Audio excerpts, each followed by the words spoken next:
줄임과 목마름은 인간의 가장 기본적인 욕구 중에 하나입니다. 근데 그게 정말 강력한 힘이 있어요. 거역할 수 없고 항거할 수 없는 그런 힘이 있습니다. 한국의 어느 목사님이 오래전에 정말 예수님을 닮고 싶었어요. 예수님이 하신 것을 따라하고 싶었어요. 그런데 너무 부족해서 그걸 다 할 수 없으니 예수님이 하신 것의 절반이라도 좀 해야 되겠다. 그런 결심을 하고 이제 사는데 예수님이 40일을 금식하셨는데 자기는 그 절반에 20일을 한번 하고 싶다. 그렇게 결심을 하고 어느 조용한 한적한 시골 기도원으로 들어갔습니다. 20일 동안 작정 금식하려고. 이제 기도원에 가서 방을 잡고 이제 금식과 기도를 이제 하는데 그 방 창문으로 감나무가 하나 보이는 거예요. 감나무가. 그런데 이 감이 다 떨어졌어요. 그리고 딱 하나가 댕글댕글 달려 있는데 아주 잘 익은 그 감이 달려 있어요. 그런데 그 순간부터 감이 그 마음의 자리에 확 자리 잡았어요. 혹시 저게 떨어지면 어떨까? 눈을 감아도 감생각, 성경을 펴서 성경을 읽어도 감생각, 기도하려고 해도 감생각, 누웠어도 감생각, 잊어버리려고 하면 더 생각이 나는 거예요. 감이. 시간이 갈수록 그 감이 더 커져만 갑니다. 결국 12일 만에 그는 그 감을 따먹어버리고 말았습니다. 그리고 금식을 중단했어요. 줄임과 목마름은 정말 저항하기 힘든 강력한 힘이 있습니다. 한국에 옛날에 보릿고개 있었죠. 나이 드신 분들 아시죠? 정말 먹을 것이 없어서 굶어 죽었던 그런 시절이 있었습니다. 예수님 당시에도 예수님 그 사역하실 당시에 그 팔레스타인 지역도 헐벗고 굶주린 자가 많았습니다. 그런데 줄이고 목마른 자 복이 있나니 배부를 것이다. 그렇게 말씀하시는 그 주님의 음성 들었을 때 정말 허기진 군중들은 아마도 눈이 번쩍 띄었을 것입니다. 아, 저분만 따라다니면 더 이상 배고프지는 않겠구나. 그러나 예수님이 말씀하신 줄이고 목마름은 육신의 결핍을 말하는 것이 아니라 바로 우리 영혼의 갈급함, 영혼의 결핍을 의미한 것이었습니다. 죽은 사람은 배고픔도 목마름도 느끼지 못합니다. 살아있어야 그걸 느낄 수가 있어요. 영적인 세계도 마찬가지입니다. 영적으로 영혼이 하나님과 단절이 된, 영적으로 영혼이 메마르고 굳어져 버리면 의에 대한 줄임과 목마름도 느낄 수가 없습니다. 영적으로 영혼이 하나님과 온전히 호흡하고 있을 때 영적인 갈급함, 의에 줄이고 목마름을 느낄 수가 있는 것입니다. 그렇다면 그리스도인들이 줄이고 목말라야 할 이 의, 그 의가 무엇일까요? 사람들이 어떤 것에 대해서 참 의롭다라고 말할 때 그 의롭다라고 말하는 기준, 판단 기준이 무엇일까요? 잠시 유럽 지도 좀 보시겠습니다. 그 유럽 지도를 보시면 뭐 가운데 있는 게 프랑스죠. 위에 있는 게, 그다음에 바로 밑에 있는 게 스페인입니다. 근데 그 중간에 국경이 이 산맥, 피레네 산맥이라는 산맥으로 이렇게 국경선이 되어 있어요. 그래서 이 피레네 산맥을 북쪽으로 넘으면 프랑스고 남쪽으로 넘으면 스페인입니다. 근데 지금 옆에 보이는 그 파스칼이라는 사람, 17세기의 천재 수학자요, 철학자인 프랑스 파스칼이 이런 말을 했어요. 피레네 산맥 이쪽에서 의라고 여겨지는 것도 피레네 산맥 저쪽으로 나가면 의가 아닐 수도 있다. 그런 말을 했어요. 무슨 말이냐면 사람들이 말하는 의라는 것이 인종과 언어와 문화와 지역과 시대에 따라서 풍습과 환경에 따라서 얼마든지 달라질 수 있고 다양해질 수 있다는 것을 말합니다. 한국의 옛날 유교 문화가 이렇게 번성했을 때 어땠습니까? 나이가 어린 사람들, 젊은 사람들은 어른과 얘기할 때 어떻게 했어요? 감히 눈을 똑바로 바라보지 못했어요. 이렇게 눈을 똑바로 바라보고 얘기하면 버르장머리 없고 본디 없고 싸가지 없는 그런 사람으로 이렇게 책망을 받았어요. 그러나 지금 우리가 살고 있는 미국, 이 서양 문화권에서는 어떻습니까? 정반대예요. 사람하고 얘기할 때 눈을 피하고 눈을 마주하지 않으면 오히려 이 사람에 대한 예의와 존중이 아닙니다. 나이와 상관없이 그 사람을 똑바로 쳐다보고 눈을 똑바로 마주하며 얘기를 해야 그 사람에 대한 존중이고 예의예요. 그러니까 사람이 생각하는 의, 세상이 생각하는 그 의라는 것은 얼마든지 조건과 상황과 어떤 관습과 풍습에 따라서 달라질 수 있고 천차만별이라는 것입니다. 그렇다면 자, 오늘 예수님이 말씀하시는 이 의, 그러니까 우리 그리스도인은 어떤 문제이든 성경이, 즉 하나님의 말씀이 뭐라고 하시는가를 먼저 주목을 해야 됩니다. 하나님 말씀이, 성경이 이 의에 대하여 뭐라고 말하고 있습니까? 많이 있지만 중요한 두 구절을 저는 여러분과 나누고 싶습니다. 시편 4편 1절 말씀. 내 의의 하나님이여, 내가 부를 때 응답하소서. 곤란 중에 나를 너그럽게 하셨사오니 내게 은혜를 베푸사 나의 기도를 들으소서. 나의 의의 하나님. 아까 우리 찬양팀이 고백했던 가사에서도 나의 의라고 이렇게 고백을 하고 있는데요. 나의 의의 하나님. 그 다음에 예레미야 33장 16절 말씀에 그날에 유다가 구원을 받겠고 예루살렘이 안전히 살 것이며 이 성은 여호와는 우리의 의라. 여호와는 우리의 의다. 라는 이름을 얻으리라. 이 성경이 말하는 의는 바로 하나님 그분 자신을 가리키는 거예요. 하나님. 의는 하나님을 하나님 되시게 하는 하나님의 가장 본질적인 성품입니다. 따라서 의에 줄이고 목마르다는 것은 바꿔 말하면 하나님에 대하여 갈망하고 사모하고 하나님을 사모하는 그 목마름을 말하는 것입니다. 사랑하는 성도 여러분, 여러분이 사시면서 누구를 혹은 무엇을 절실하게 사모하고 갈망해 본 적이 있으십니까? 그런 사모함과 그런 갈망함은 자연스럽게 내가 사모하고 갈망하는 그 대상과의 친밀한 관계를 추구하게 돼 있어요. 내가 그 대상을 사모하면서 그 대상과 친밀한 관계를 사모하지 않는다면 그 갈망과 사모함은 헛것이거나 거짓말일 것입니다.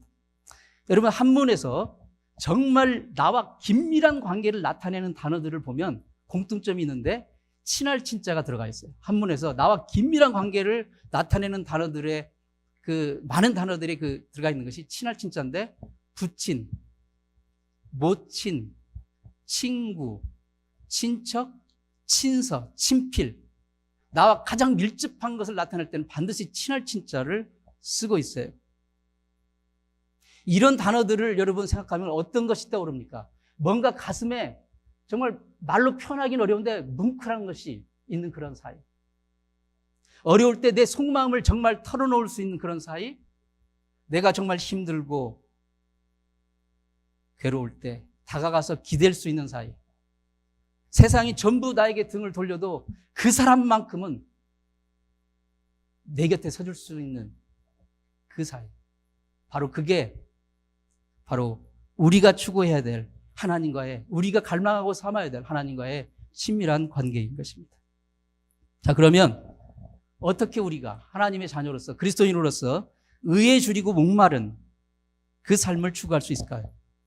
어떻게 하나님을 갈망하며 사모하며 그분과 친밀한 관계를 가질 수 있을까요? 여러분, 우리가 억지로 인간의 욕망을 억누리며 절제하고 참는다고 저절로 하나님의 관계가 가까워지고 그리고 하나님과의 친밀한 관계가 가질 수 있을까요? 산속에 들어가서 속새와 담을 쌓고 폭포수 밑에서 가부좌를 들고 묵상을 하며 참선을 한다 할지라도 그런다고 하나님과 관계가 친밀해질까요? 아무리 그렇게 해도 우리 인간의 마음속에서 꿈틀거리는 그 죄악된 욕망은 제거할 수가 없습니다. 어떤 사람들은 이 영혼의 목마름의 문제, 궁극적인 인간의 근본적인 갈급함의 이 문제를 하나님에게서 찾지 않고 세상에 있는 것에서 찾으려고 합니다. 말하자면 하나님이 아닌 하나님 대용품을 찾는 거예요. 그게 물질 쌓기가 될 수도 있고, 물질 모으기도 될 수 있고, 명예와 자리, 출세와 성공을 추구함이 될 수도 있는 거고, 세상의 쾌락과 향락을 쫓아감이 될 수도 있습니다. 어떤 사람은 괴상한 취미를 갈망합니다. 추구하고 따라갑니다. 오래전에 그 미식 축구 그 피츠버그 스틸러스라는 그 팀의 그 선수였던 트로이 폴라말로라는 선수는 괴상한 취미를 가지고 있는데 머리를 계속 기르는 취미예요. 그래서 무려 10년 동안 머리를 깎지 않았어요.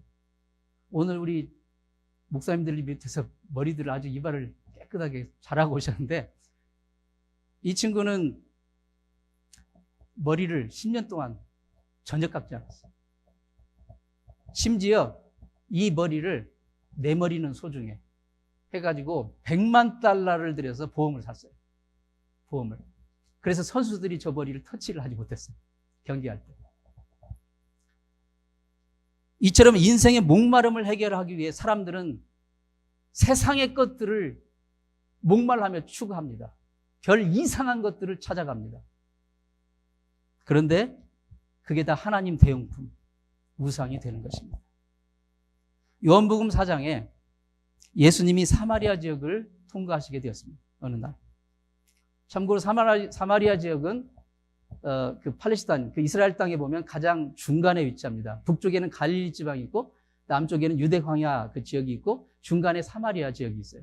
근데 사마리아 지역에는 주로 이 정통 유대인이 아닌 그 좀 이방인들, 사마리아 이방인들이 섞여 있기 때문에 유대인들이 그 길로 될 수 있으면 가지 않으려고 하는데, 그 길로 가야 이렇게 빨리 가기 때문에 어쩔 수 없이 통과를 합니다. 예수님도 이제 그날 사마리아 지역을 통과했습니다.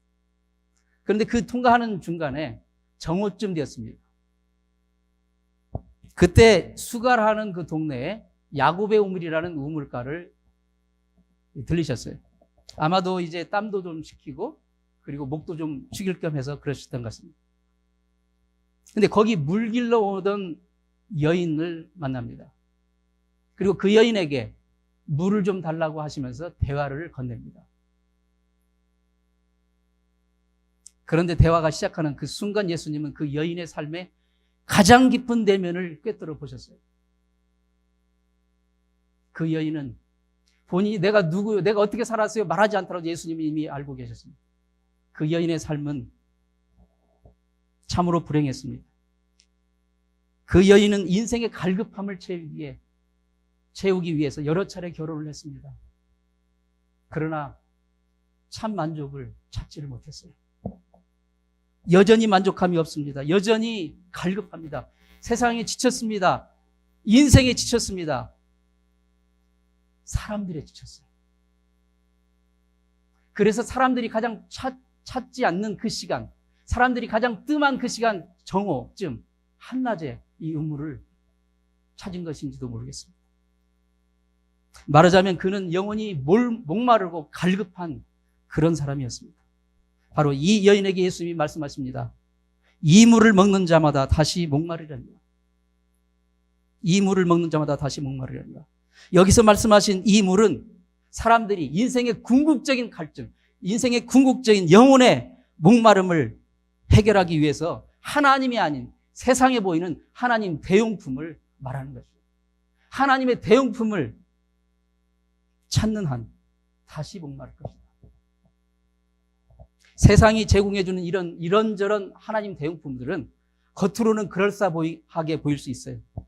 하지만 먹어도 배부르지 않고, 마셔도 여전히 갈급하고 갈증나는, 그게 바로 하나님 대용품들입니다.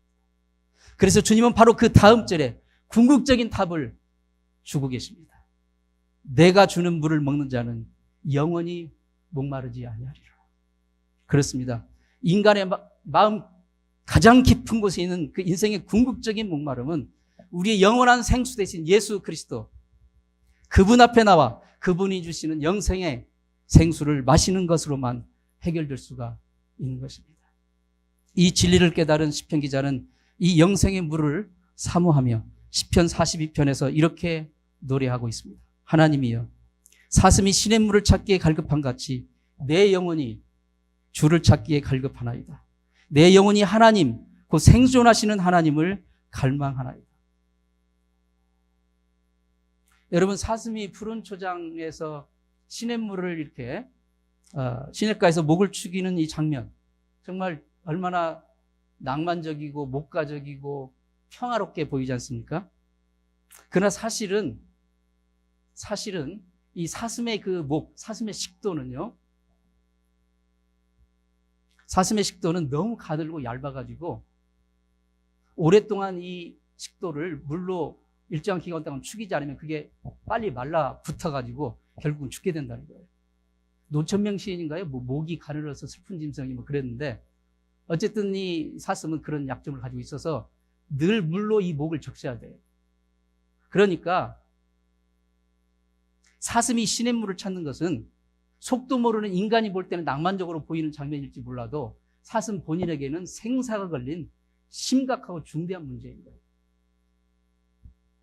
사슴이 생사를 걸고 시냇물을 찾듯이 우리도 생사를 걸고 하나님을 찾고 갈망해야 우리 영혼이 살 수가 있습니다. 이미 죽은 사슴은 더 이상 시냇물을 찾지 않아요. 영적으로 이미 메말라버린 사람은 하나님을 더 이상 찾지 않습니다. 하나님을 갈망하지도 않습니다. 예수 믿고 구원받은 우리 하나님의 자녀로서 영적으로 우리가 살아있다면, 우리의 믿음이 살아있다면 바로 의에 줄이고 목마름, 하나님을 향한 갈급함과 사모함을 갖게 될 수밖에 없는 것입니다. 그게 바로 영적으로 믿음이 살아있다는 증거입니다. 살아있는 믿음이 증거하는 것이 무엇입니까, 여러분? 여러분의 믿음이 살아있다면 여러분의 그 살아있는 믿음이 증거하는 것이 뭐예요? 우리 스스로는 1000만 번 죽었다가 깨어난다고 할지라도, 그럴 수 없지만 설사 그런다 할지라도 우리 스스로는 하나님 앞에 결코 의롭다함을 얻을 수가 없고, 나의 죄를 위해 나 대신 십자가에 돌아가신 예수 그리스도, 그 보혈의 공로를 믿는 믿음으로만 하나님 앞에 의롭다함을 얻게 되었다는 것, 그것을 살아있는 믿음은 증거하고 있는 것입니다. 이것이 바로 하나님의 은혜요, 하나님의 선물입니다. 에베소서 2장 8절에 너희는 그 은혜를 인하여 믿음으로 말미암아 구원을 얻었나니 이것이 너에게서 난 것이 아니요 하나님의 선물이라. 여러분, 바로 이게 복음입니다. 이 복음 안에 하나님의 의가 나타나 있는 거예요. 이 복음 안에 로마서 1장 17절에 복음에는 하나님의 의가 나타나서 믿음에 이르게 하나니 기록된 바 오직 의인은 믿음으로 말미암아 살리라 함과 같으니라. 하나님의 의가 무엇입니까? 그 하나의 의를 갈망하고 사모하라고 오늘 예수님 말씀하시는데, 그 하나님의 의가 무엇입니까?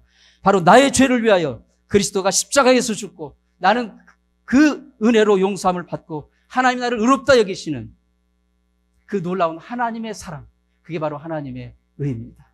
즉 복음이 우리에게 가르치고 증거하는 하나님의 의는 우리를 향한 하나님의 사랑입니다. 우리가 우리의 믿음이 살아있다면 바로 이것을 증거하는 것이에요. 그러니까 우리는 살아있는 믿음이라면 우리는 날마다 하나님을 갈망하지 않을 수 없습니다. 하나님을 사모하지 않을 수 없는 거예요. 이처럼 의에 줄이고 목마른 자, 하나님에 대한 갈급함과 사모함이 있는 자에게 주님은 천상의 복을 약속하십니다. 의에 줄이고 목마른 자는 복이 있나니 저희가 배부를 것입니다. 여기서 배부름은 육신적인 배부름이 아닙니다. 세상 것으로의 배부름이 아닙니다. 우리의 의가 되신 그 하나님의 영으로 채워지는 영혼의 배부름, 우리 인생의 궁극적인 채워짐을 의미하는 것입니다. 물론 우리 예수님은 광야에서 허기진 5,000명이 넘는 군중들을 보리떡 5개와 물고기 2마리로 먹이셨어요. 그러니까 육신적인 피로도 채우셨어요. 하지만 여러분 어떻게 됐습니까? 그 허기진 배를 채웠던 그들이 나중에 어떻게 되었어요? 그들은 시간이 흐르자 다시 배가 고팠고요. 그리고 대부분 그들은 예수님을 떠났어요. 무엇을 말합니까?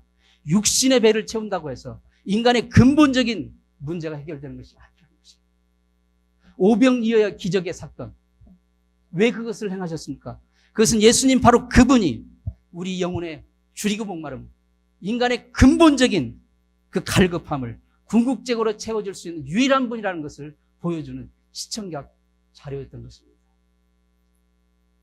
지금 미국 프로농구 NBA 파이널 결승이 지금 시리즈가 진행이 되고 있습니다. 농구에 관심 있는 분들은 꽤 열을 내던데요. 그 서부 리그에서 우승했던 피닉스 선스 팀과 그다음에 동부 리그 우승팀인 밀워키 벅스, 이 두 팀이 지금 최종 결승에 붙어 있어서 지금 시리즈가 지금 2승 2패인가 그렇게 돼 있는데, 어쨌든 그 중에 그 피닉스 선스 그 팀의 감독인 몬티 윌리엄스라는 이분은 올해 2021년도 미국 프로농구 NBA 감독협회에서 뽑은 올해의 이 감독상을 받은 아주 탁월한 지도자입니다.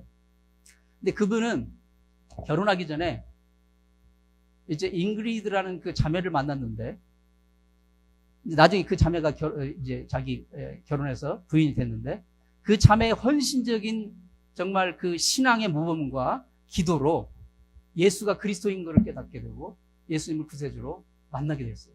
그리고 둘은 결혼하고 가정을 이뤘습니다. 그런데 정말 너무 안타깝게도 2016년 5년 전에 그 정말 너무 소중하고 귀하고 그 사랑하는 그 아내가, 자기를 예수 앞으로 인도한 그 아내가 불의의 사고로, 교통사고로 세상을 떠났어요. 어떻게 됐냐면 어느 마약 중독자가 정신이 몽롱한 상태에서 운전하다가 이 아내가 탄 차를 들이받아 그 자리에서 이 아내가 이제 사망한 것입니다. 기가 막힐 노릇이죠. 장례식에 이 몬티 윌리엄스가 이런 간증을 했어요. 장례식에서. 저희 집에는 이런 성경 구절이 붙어 있습니다. 여호수아 24장 15절에 나와 내 집은 오직 여호와 하나님만 섬기겠노라.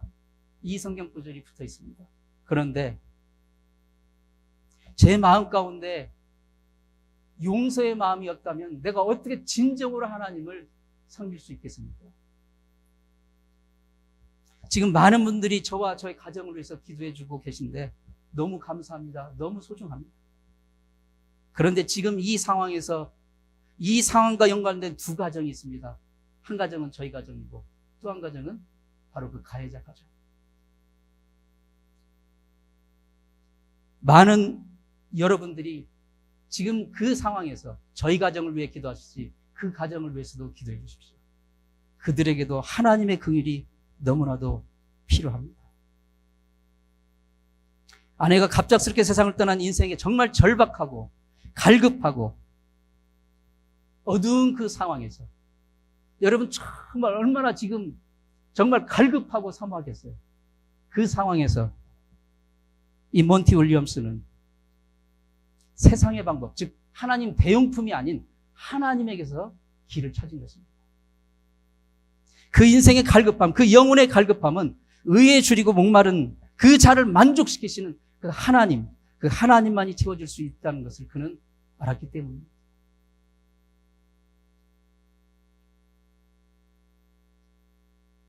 우리 사모님의 그 막내 이모님이 강원도 산골에 살고 계신데요.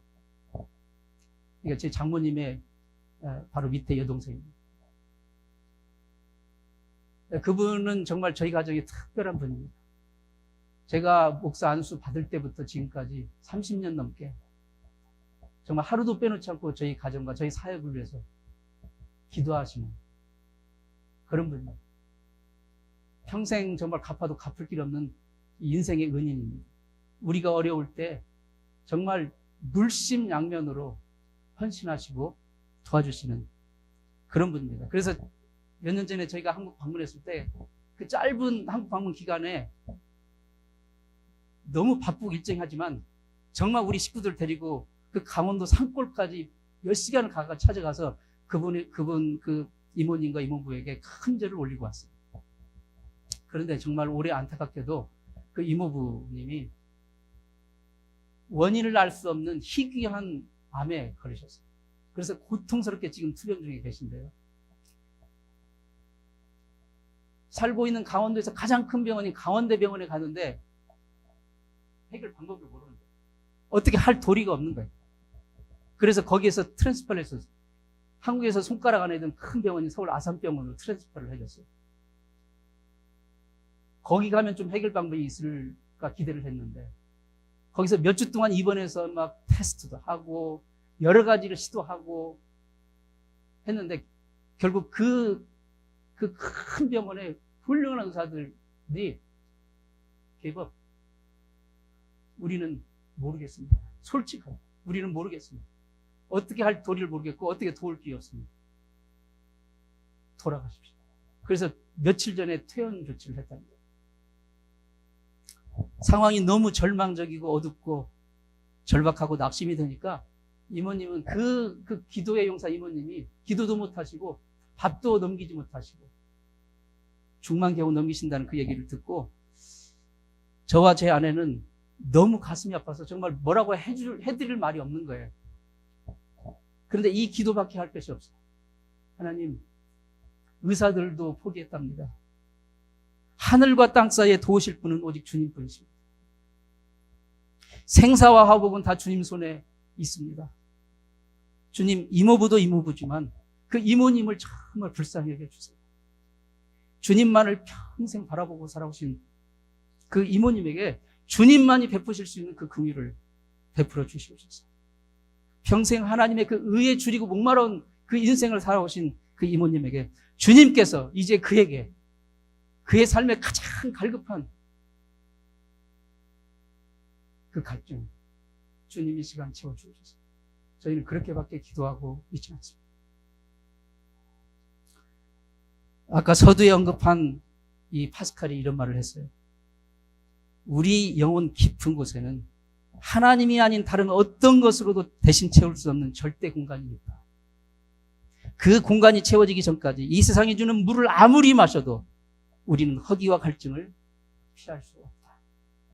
이 시간 우리는 우리 영혼의 절대 공간에 그 누구도 아닌 그 무엇도 아닌 오직 한 분, 내 영혼의 아버지 그 하나님이 들어오시기를 갈망합니다. 하나님을 사모하십시오. 여러분 세상에 하나님 대용품을 겉모습만 보고 쫓아가지 마시기 바랍니다. 그 끝은 여전히 갈급함이고 여전히 공허함입니다. 하나님을 사모하십시오. 하나님을 찾으십시오. 이 세상 그 무엇보다도 그분만을 사모하시기 바랍니다. 하나님과의 친밀한 관계를 열망하십시오. 거기에 진정한 채워짐이 있을 것입니다. 복이 또다 의에 줄이고 목마른 자여 그대 배부를 것이니 기도하시겠습니다.